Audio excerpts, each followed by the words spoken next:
What's goody YTBC? What's good fight fans? B Marsh here with another boxing video. So this is my prediction video for the PBC on Fox card tonight, April 30th, you know what I'm saying? Another PBC card. We had one last night on Spike, now we got another one on Fox. And like I said before in previous videos, right after the PBC on Fox, when Fox News starts to begin, I'm going to switch the channel and put on Showtime. Alright, let me get into this card on Fox with it's gonna showcase three fights. Jorge Lara versus Fernando Montiel.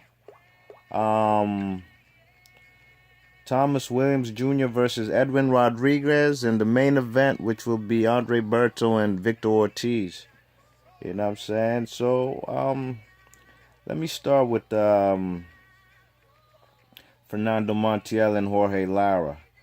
You know, Fernando Montiel, you know, he's a former 3-division champ. You know what I'm saying? He's a guy who started from the lower weights, came all the way back up to, now he's fighting at featherweight. You know, I think he had won like 8 in a row before his last fight, which was for a world championship when he fought against Lee Selby, and he gave Lee Selby a good fight. You know, some people even actually have Fernando Montiel winning that fight against Lee Selby sometime last summer on ESPN, PBC on ESPN.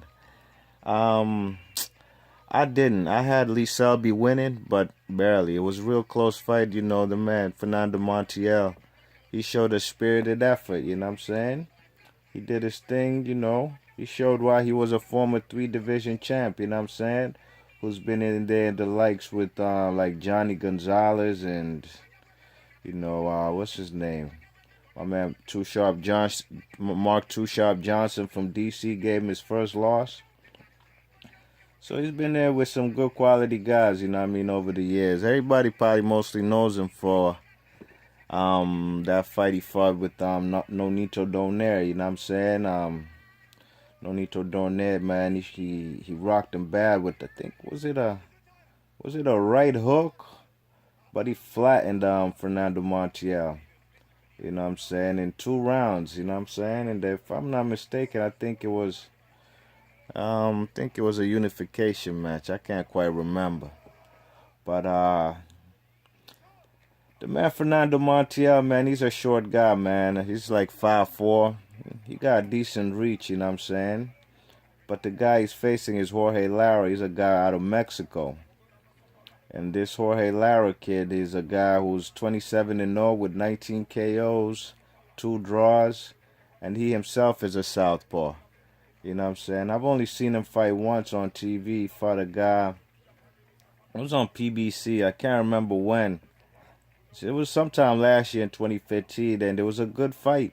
But unfortunately, the fight got stopped because Jorge Lara got cut on both eyes, on both eyelids, but it wasn't from a punch. Both of them were by accidental headbutts because he was fighting an orthodox guy. And, you know, if it wasn't for those cuts, I believe he would have won the fight. You know, the guy he was fighting was a game opponent, and they were trading shots.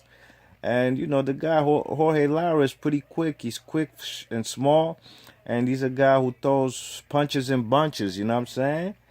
And I think he's going to overwhelm Fernando Montiel, man. I think he is. You know, Fernando Montiel is about 37 years old. Jorge Lara is 25. So I think he's going to take the, you know, I think his youth is going to prevail, and he's going to come in with that left hand and probably throw them left hands straight down the pipe, and he might overwhelm Fernando Montiel, you know what I'm saying? But you never know. You know, these old guys like Fernando Montiel, Lucien Bute, you never know what they might have left in the tank, these old champions, you know what I mean? So I got Jorge Lara winning that fight. I predict he'll probably win it. I'll say it goes to a decision. I think he'll win probably a unanimous decision, you know what I'm saying? You know, he might be able to get Fernando Montiel out of there. We'll see. You know, these are 2 guys from Mexico. This fight's going to be at the StubHub out there in Carson, California. You know, great fights happen out there. especially when you put two Mexicans in the ring together. You know what I'm saying? All right. So the other fight I'm gonna talk about on that card is Edwin Rodriguez, Dominican guy based out of Worcester, Massachusetts. You know what I'm saying? And he's going to be fighting against Thomas Williams Jr. He's a guy out of Fort Washington, Maryland. I've seen Thomas Williams a couple times, nothing special. I think he's a southpaw himself, too, you know what I'm saying?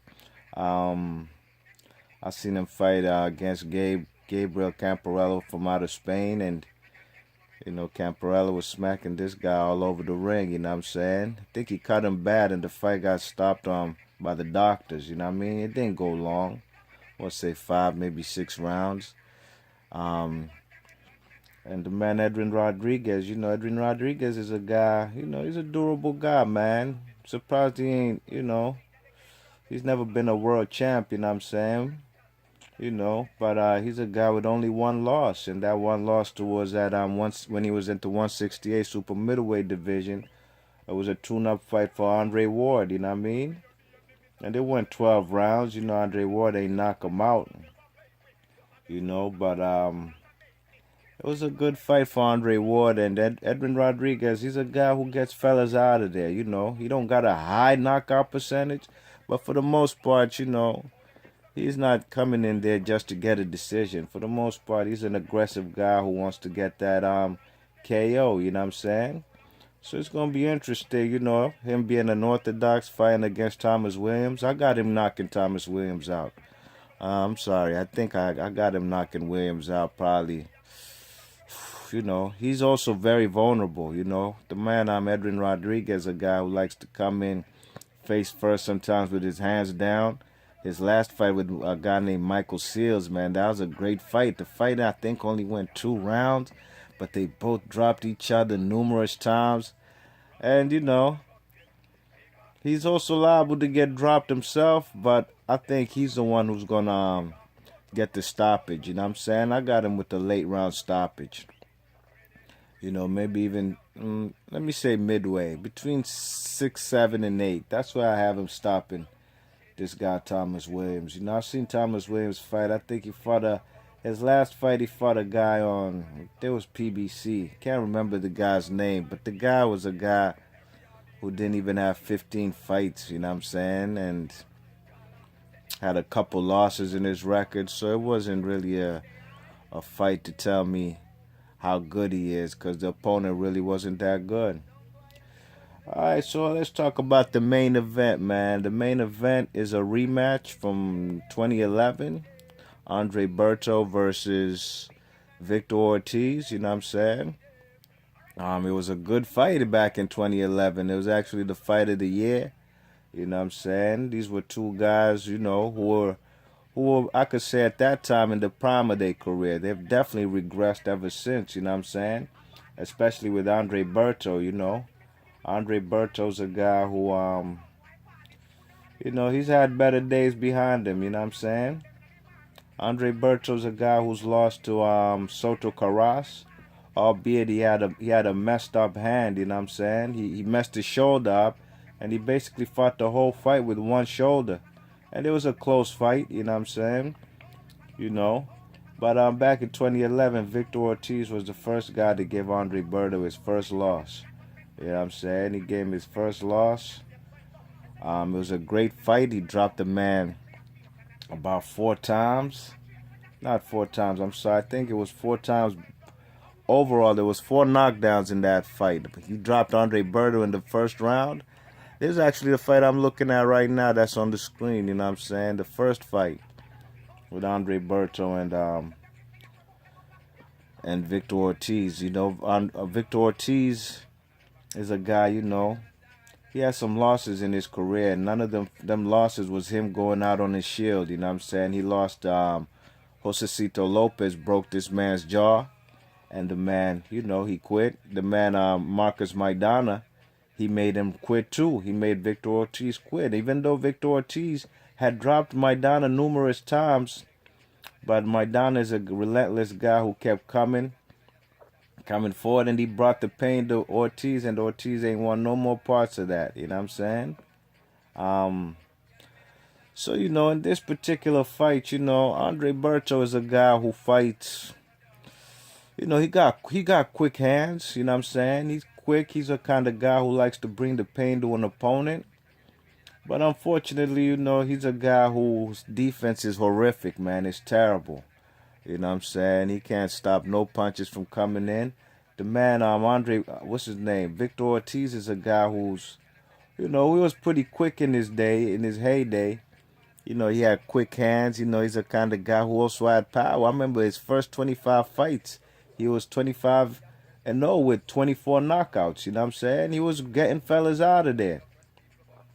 You check it, but Andre Berto is a guy, that's one thing for sure. He do like to fight. He's a guy who likes to fight. He likes to trade if he has to. Before he fought Mayweather, I don't even have to talk about the Mayweather fight because it was a wash. He ain't win one single round. But against Josecito Lopez was doing good work. The fight only went like 6 rounds. But I want to say for the first 4 rounds, Josecito Lopez was winning that fight. He was outboxing him. But unfortunately, his power couldn't translate and hurt Andre Berto. And Andre Berto stopped him in that 6th round. He had at least like 2 or 3 knockdowns in that 6th round. And he got Josecito Lopez out of there. You know what I'm saying? And we already know what the Ghost Guerrero did, Andre Berto, man. He took the fight to Andre Berto, man. He basically took his lunch money. It was a real physical fight, man. He pummeled Andre Berto. He was real physical. He fought like how Salito would fight an opponent. You know what I'm saying? The guy was real Mexican style. I mean, he was digging into his body, hitting him with low blows. He was just straight up and down, straight bum rushing Andre Berto. You know what I'm saying? So I think I've seen Victor Ortiz quit too many times for me not to pick Andre Berto. I think Andre Berto is a guy who can hurt Victor Ortiz and vice versa. But I don't know if that man Victor Ortiz has a killer instinct. I don't know if he ever did. He was just a nice talent back in his time, you know what I mean? That particular fight when he fought Andre Berto, I had picked Andre Berto to win. He was undefeated at the time, you know what I'm saying? And that particular night, he just wasn't himself. And really and truly, I ain't never seen Andre Berto look himself ever since, you know what I'm saying? Andre Berto and Ortiz, they fought some good guys in their career, you know what I'm saying? They fought some good guys, but I think Andre Berto is going to pull this off, man. I think he's going to pull it off, and I even see, it depends, He really wants to hurt the guy. I've seen his interviews on ES News or Seconds Out, all these boxing accounts that, that interview these people, these boxers, and he really wants to hurt Victor Ortiz, and I don't know if that's a mistake because he could be too aggressive and he could get caught. Victor Ortiz can sure enough drop him. That's no doubt about it. You know what I mean? And vice versa. Andre Berto, he could stop Victor Ortiz. You know what I'm saying? So I got Victor Ortiz losing this fight. I got Andre Berto taking it probably the decision, you know what I'm saying? I think Andre Berto really wants this fight. I think he wants it more than Ortiz. Ortiz might, feel I beat this guy before I could do it again. And Andre Berto been thinking about this fight for 5 years. And I think he might fight the best fight he's ever fought in his career, really and truly tonight, in my opinion. I think he's going to fight a smart fight. And he won't be careless, you know what I'm saying? Because he knows if he's careless, his mission won't be accomplished. You know what I mean? Because he wants to hurt the guy bad, but at the end of the day, the victory is more important. And, I got him winning this in a decision. You know what I'm saying? I got him winning. I think it'll be a close fight, just like this fight was. A lot of people try to say that Victor Ortiz punished him. No, it was a close fight. There was 2 knockdowns from each guy. But, it was a close fight. If I remember, I had it. Can't remember my scorecard back when, but it was a close fight, and I haven't looked at the fight since years ago till I put it on today. So that's my video, y'all. Check out my video. Give me your thoughts and comments and hit that thumbs up button. Thanks for listening, y'all. Peace.